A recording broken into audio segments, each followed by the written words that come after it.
Our next speaker is Molly Fox. Molly Fox from UC Irvine, who's going to speak about pregnancy and inflammation.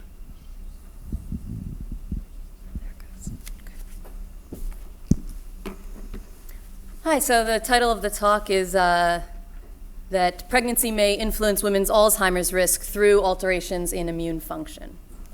And in this talk, I'm going to be discussing how women's life history patterns, specifically their reproductive life history patterns, may affect their disease risk after the reproductive phase of their lives is over. There's been a lot of investigation into this topic of how various aspects of the female reproductive life history might be related to risk of various diseases later in life. Now, the vast majority of this literature that investigates the relationship between reproductive life history and disease focuses on sex steroid hormones, particularly estrogen as the effect mediator of interest. But today I'm going to focus on another physiological system that's profoundly affected by reproductive activity, and that's the immune system. And the aspect of reproductive life history that I'm going to discuss is pregnancy. Now, it was first articulated by Medawar in 1953 that pregnancy represents a sort of paradox in that the maternal immune system doesn't reject the semi-allogeneic fetus. And Medawar explained this paradox by proposing the existence of regulatory mechanisms that suppress the maternal immune system during pregnancy. And it turned out Medawar's prediction was correct, and the key that unlocked our understanding of this system was the discovery of T-cell subtypes. We now recognize that a T-cell can differentiate into at least 7 different subtypes, all of which activate immune response, except one important subtype, the regulatory T cells, or Tregs, which suppress inflammation. Now, pregnancy is maintained by an increase in Tregs that begins in preparation for embryo implantation. And Treg levels rise further across pregnancy, especially during the first 2 pregnancy terms. And Tregs are absolutely critical for maintaining a pregnancy.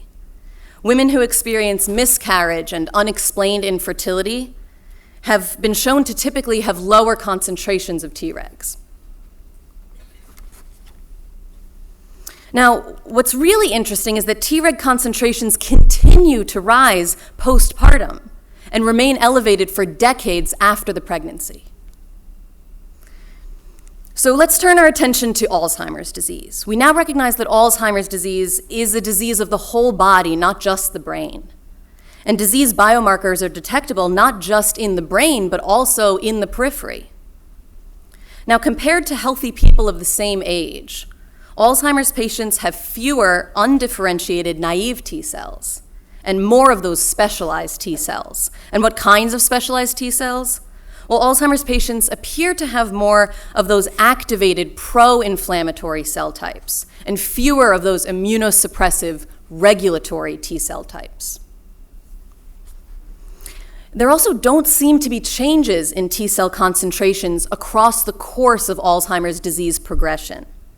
And this suggests that the differences in T cell subtype concentrations may materialize before the deterioration of cognitive function.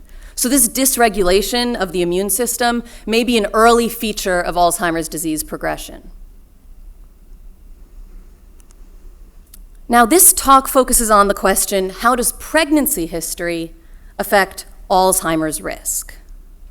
And previous authors have asked some similar questions and found conflicting results. Some studies have found that higher parity is associated with better cognitive function among elderly women.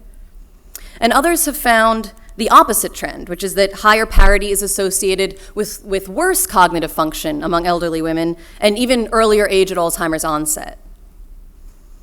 So there are 2 major shortcomings of previous studies that I think could explain these conflicting results.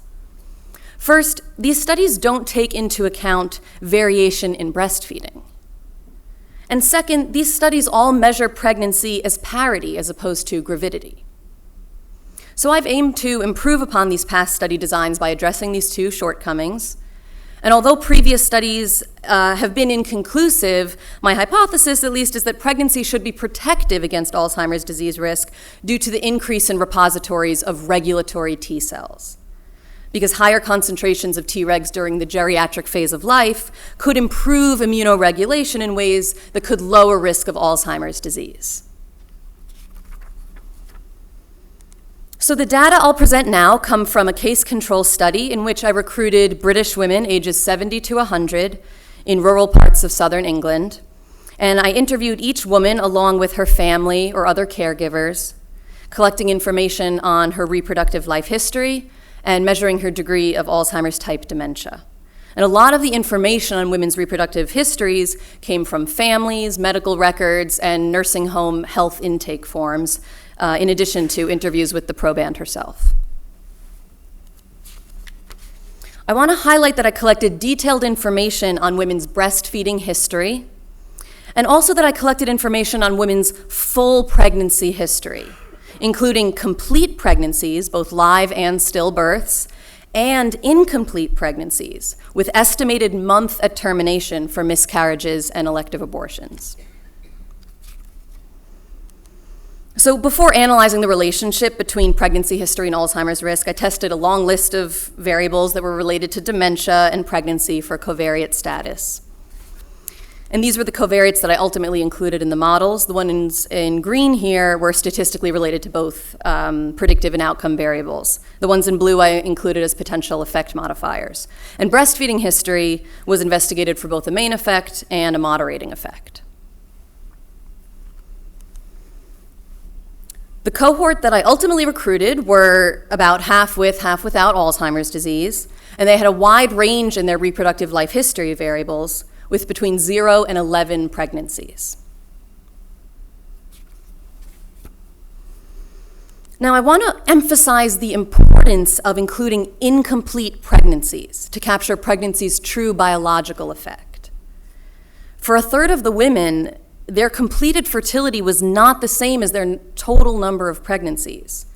So, for instance, each row here represents an example of a woman from the cohort. You can see woman A in the first row here. If I'd only considered parity, I would have said that she'd had 2 pregnancies. But she actually had 3 miscarriages, so really she had 5 pregnancies. Here are some results. This is a Kaplan-Meier survival curve. The x-axis here is ages 50 to 100, and the y-axis is the likelihood that a woman is Alzheimer's free, so higher values are better. And when I considered the total number of months in the whole lifetime that a woman spent pregnant, I found that women above the cohort median had 61% lower Alzheimer's risk compared to women who were below the cohort median after controlling for the effects of breastfeeding history and other reproductive life history variables. The significant ones are written at the bottom here. So in other words, more months pregnant was associated with a positive effect, protection against Alzheimer's. So here are the results that you just saw, and these are the results when I looked at parity, which is what all previous studies had done, and that effect isn't significant.